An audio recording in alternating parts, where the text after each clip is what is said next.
दिव्य वनस्पती, काटेरी, उष्णता, मूळव्याध, संधिवात, जळजळ. नमस्कार मित्रांनो, आजच्या व्हिडिओमध्ये आपण एक अतिशय उपयुक्त पण अनेकदा दुर्लक्षित राहिलेली दिव्य वनस्पती जाणून घेणार आहोत. या दिव्य आणि आयुर्वेदिक वनस्पतीचे नाव आहे काटेरी बिलायत. यालाच वेगवेगळ्या ठिकाणी वेगवेगळ्या नावाने ओळखतात. सत्यनाशी, काटेरी धोत्रा, पिवळा धोत्रा अशा विविध नावाने या दिव्य वनस्पतीस ओळखतात. ही मेक्सिकोची एक काटेरी पिवळ्या फुलांची आणि आयुर्वेदिक गुणधर्म असणारी दिव्य वनस्पती आहे. ही पडीक जमिनीत सहज उगवते व वाढते. या वनस्पतीचा वापर तळपायाची आग, हाताची आग, उष्णता, डोळ्यांची आग, मूळव्याध, संधिवात, त्वचारोग, मूत्रमार्गातील जळजळ म्हणजे उन्हाळी आणि शरीरातील विषारी पदार्थ टॉक्झिन बाहेर टाकण्यासाठी उपयुक्त मानली जाते.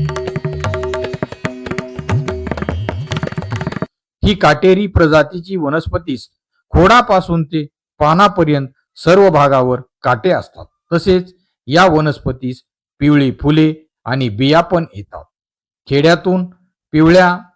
खोडातून पिवळा चीक निघतो. ही वनस्पती शेतात, बांधावर, कोरड्या भागात सहज उगवते.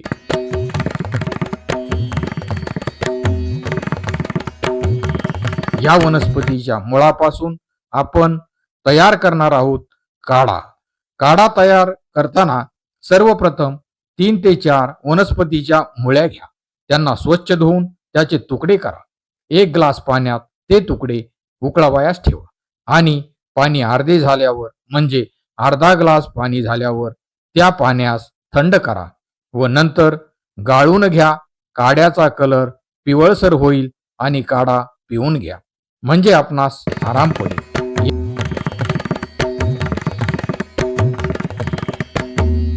त्यामुळे सर्दी, खोकला व कफ कमी करण्यासाठी हा काढा अत्यंत उपयुक्त आहे. श्वसन मार्गातील अडथळे यामुळे दूर होतात. दमा असेल तर श्वास घेण्यास त्रास होत असल्यास नियमित प्रमाणात काढा घेतल्यास आराम मिळेल. घशातील सूज आणि वेदना, घसा बसणे, घशातील खवखव यावर देखील हा काढा गुणकारी आहे.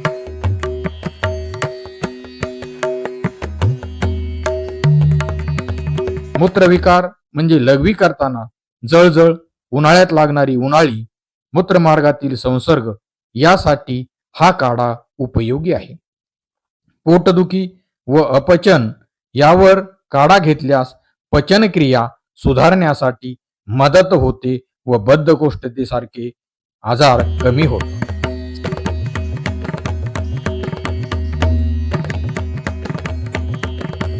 सांधेदुखी कमी करण्यासाठी सांध्यातील वेदना या बिलायताच्या काढ्यामुळे कमी होतात. हा काढा गर्भवती महिला, लहान मुले यांना देऊ नये.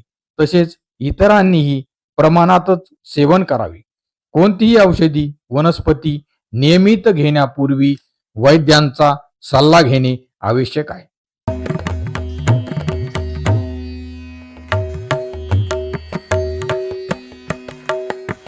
याशिवाय त्वचेवरील काही विकारावर पानांचा लेप लावल्यास त्याला देखील फरक पडतो.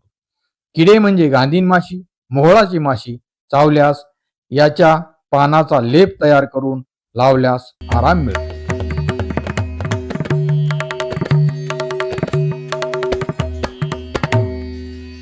जर तुम्हाला हा व्हिडिओ माहितीपूर्ण वाटला असेल तर लाईक करा, शेअर करा आणि आपल्या चॅनलला सबस्क्राईब करायला विसरू नका. पुन्हा भेटूया अशाच उपयुक्त माहितीबरोबर. धन्यवाद.